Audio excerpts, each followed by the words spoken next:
Энэ зул аясын салхинд бүхэхгүй. Бөхлөөж бидний зүрх сэтгэлд бадамлан эссаар байна. Ой санамжил бүүдгэрдгүй юм бол мөнхөд асаалттай байна. Сайн нөхрийн тухай юу ис бодогдно?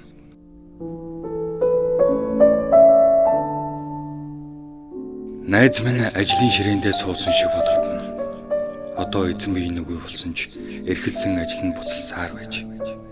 Хорвоогийн үргэлжлэл энэ юм. Айл гэрийн хомирт өдөш бүр дэлгэц гэрэлтэнэ.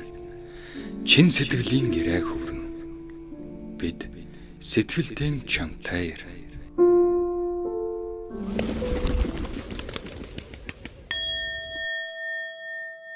Түүний минь орон зай эзүүрч сэтгэл хосорсон хэд хоног үргэлжлэнэ. Бас өдөр тутмын ажил оволцсон. Амьдрал үргэлжлэлтэй өчрөн. Төгөлдрийн эгэл даруй нээд нөхтөн бясагсан хөвжөн тэгээд орон эфир. Энэ бүгд сэтгэлийн хомир талсаас дурсагдана. Гэрэлтэй цан хөтөлбөр давтам орил намайг төгөлдөр гэдэг. Амьдрал цаг хугацаатай харин хорвоо мөн хоршин. Туулж өнгөрүүлсэн цаг мөч хоромх хугацаа бүр гэрэл гэгээтэй бол амьдрал үрд мөнхрөн. Тэр дурсамж бүгдийг хөглөн. Гэхдээ хаана гэж сэтгэлдээ.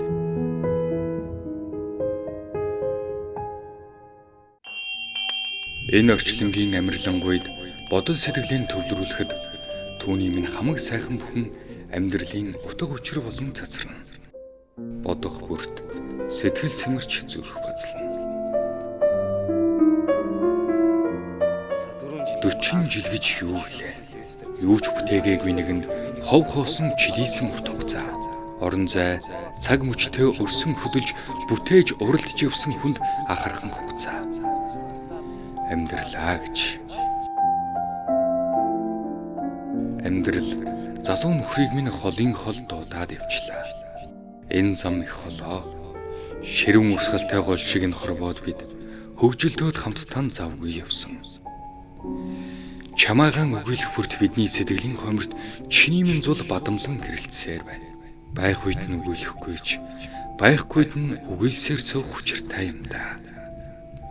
Бид төгөлдөр найзыгаа мартахгүй.